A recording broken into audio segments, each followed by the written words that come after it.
بسم الله الرحمن الرحيم الحمد لله رب العالمين والصلاة والسلام على أشرف الأنبياء والمرسلين نبينا محمد وعلى آله وصحبه أجمعين أما بعد.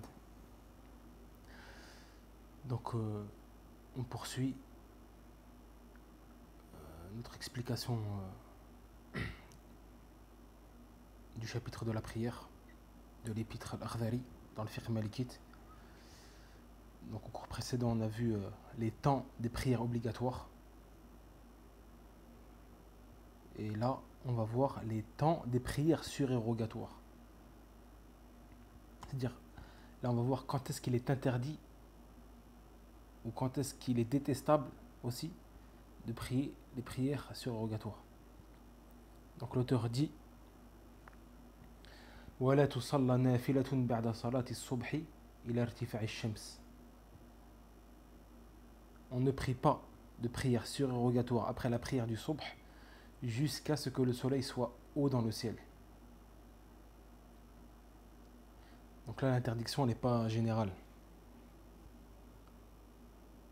Donc parfois la prière surrogatoire à ce moment-là peut être détestable ou bien interdite, illicite. Donc comme il dit l'auteur, on ne prie pas de prière surrogatoire après la prière du subh jusqu'à ce que le soleil soit haut dans le ciel. Donc au lever de l'aube, pas à la prière du subh. Lorsque l'aube apparaît à l'horizon, donc là le temps de la prière du subh est rentré, comme on a vu dans le cours précédent. Donc dès que l'aube apparaît, les premières lueurs de l'aube apparaissent à l'horizon, blanche, donc là la prière, là le temps de la prière du subh est rentré. Donc là, il est déconseillé de prier des prières surrogatoires à ce moment-là.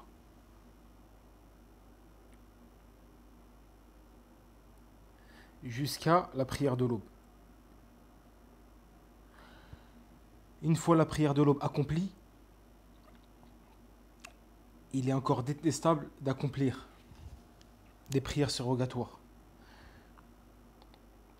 jusqu'à que le sommet du disque solaire apparaît.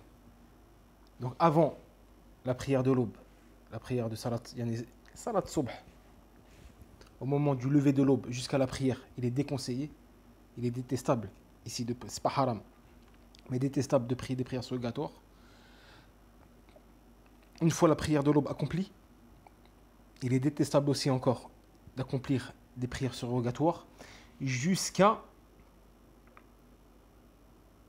que le sommet du disque solaire apparaît, pas le soleil en entier.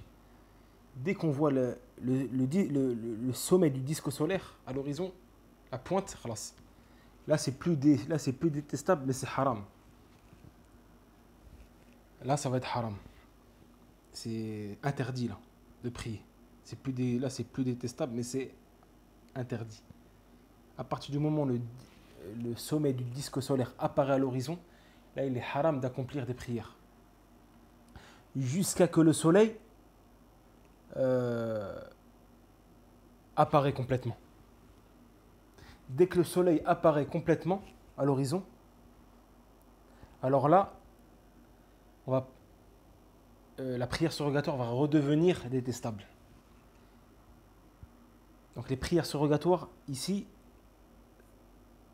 sont haram au moment où la pointe le sommet du disque solaire apparaît jusqu'à que le soleil soit apparent dans sa totalité. Donc là ça va être haram jusqu'à qu'il apparaît dans sa totalité. Car le prophète sallallahu alayhi wa sallam, il a dit qu'à ce moment-là le soleil se lève entre les cornes de shaitan. Donc là il est interdit de prier pour ne pas ressembler aux adorateurs du feu ou du soleil. J'ai oublié le hadith. Mais une fois que le soleil est apparu et levé dans sa totalité, là les prières surrogatoires vont redevenir déconseillées. Là ça va être déconseillé à ce moment-là, jusqu'à que le soleil soit haut dans le ciel. jusqu'à que le soleil soit tôt dans le ciel.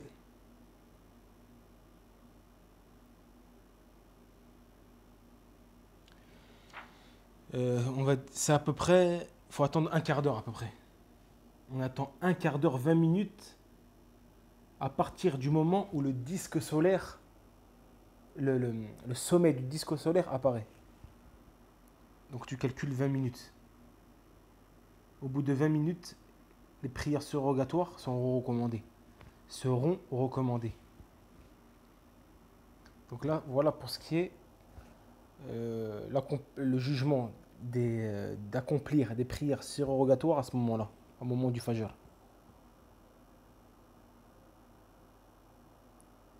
Il fait exception. Donc je ne sais pas si l'auteur là, normalement il va le citer. Donc là je vais récapituler. En ce qui concerne le lever de l'aube, les prières surrogatoires à ce moment-là, il est déconseillé de prier des prières surrogatoires à partir du moment où l'aube est levée à l'horizon jusqu'à l'apparition du sommet du disque solaire à l'horizon. À partir de là, ça va être plus détestable, mais haram, interdit. Et le jugement de l'interdiction va perdurer jusqu'à que le soleil apparaît dans sa totalité. Donc là, tout ce moment-là, ça va être haram. Dès que le soleil apparaît dans sa totalité, le jugement de la prière surrogatoire redevient détestable, jusqu'à que le soleil s'élève bien haut dans le ciel. Et là, on a dit qu'on calcule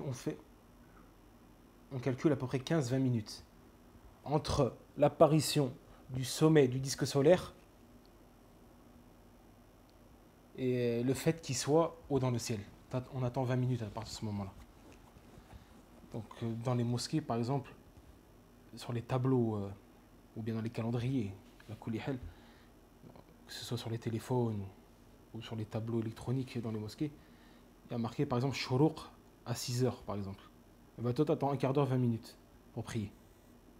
Tu attends un quart d'heure 20 minutes et là après un quart d'heure après ce moment-là, si c'est marqué par exemple 6 heures, tu attends à 6h15, 6h20 et là à partir de ce moment-là, les prières surrogatoires seront recommandées et non détestables ou haram selon les cas qu'on a cités. Donc l'auteur dit wa ba'da salat al-'asr ila salat al-maghrib. C'est-à-dire, on ne priera pas non plus après la prière du Asr jusqu'à la prière du Maghrib. Donc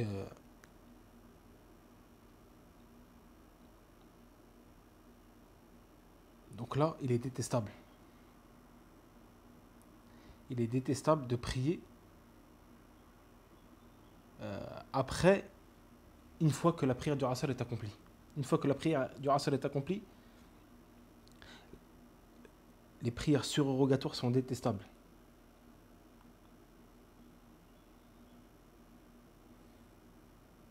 Et cela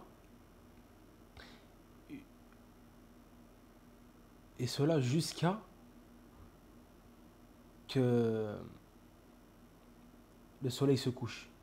Dès que le soleil commence à se coucher, c'est-à-dire dès que une partie du soleil commence à être cachée derrière l'horizon, alors là ça va être haram. Comme pour le Fajr, comme pour l'aube, mais là c'est le contraire. Là, dès que, c'est-à-dire le bas du soleil, le bas du disque solaire commence à être caché par l'horizon, à être couché, à partir de ce moment-là, là ça va être haram. Jusqu'à la disparition totale du disque solaire.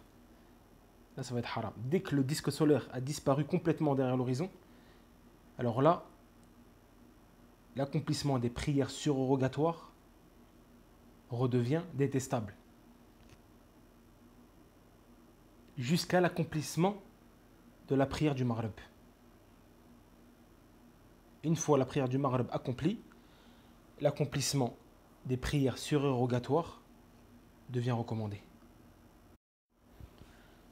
L'auteur dit وبعد طلوع الفجر إلا الورد لنائم عنه. Il dit ni après le lever de l'aube, sauf pour des prières accomplies habituellement, mais ratées à cause du sommeil.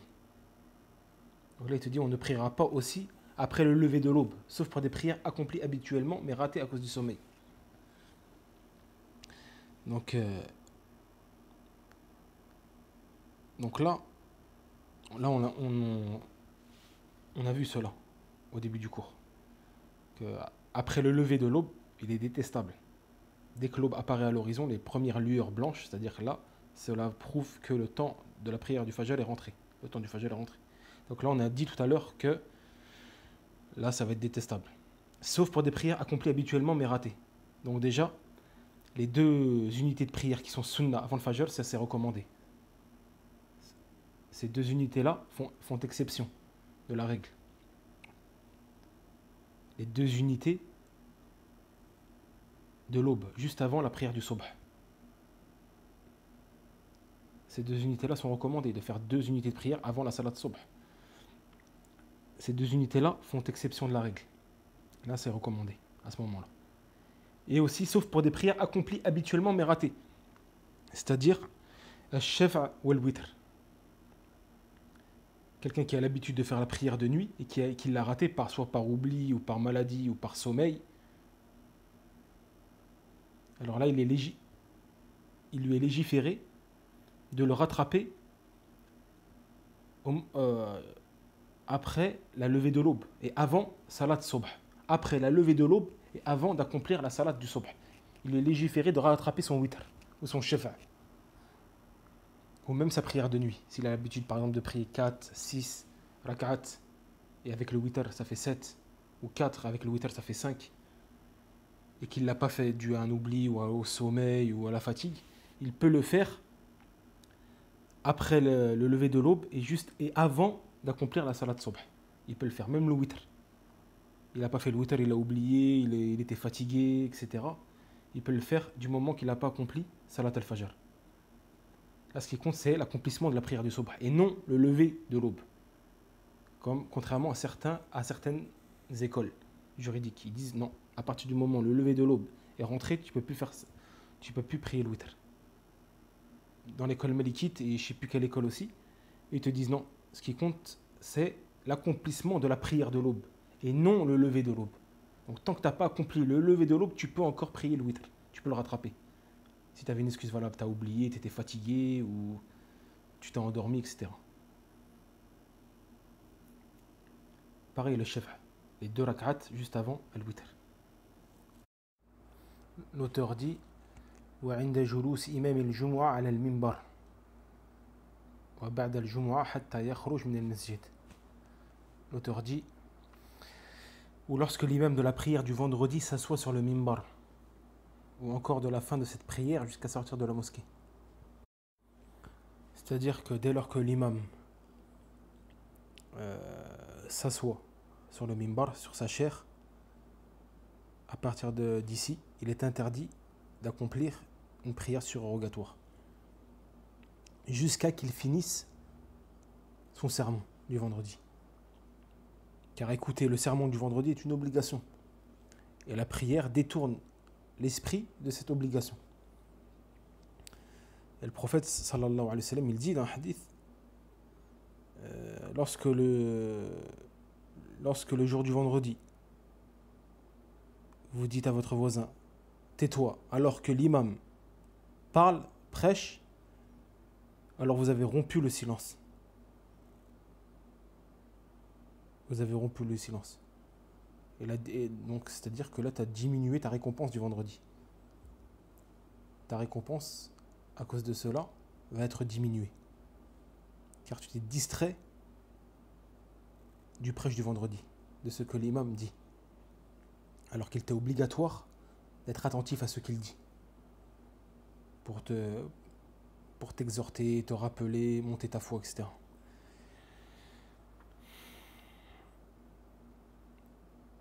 Donc comme on a dit, dès que l'imam s'assoit sur sa chaire, à partir de ce moment-là, il est interdit d'accomplir des prières surrogatoires. jusqu'à que l'imam finisse son prêche. Après, il dit, ou encore de la fin de cette prière jusqu'à sortir de la mosquée. Il te dit, même après le prêche du vendredi, il est détestable ici. C'est pas interdit. Contrairement à prier lorsque l'imam prêche.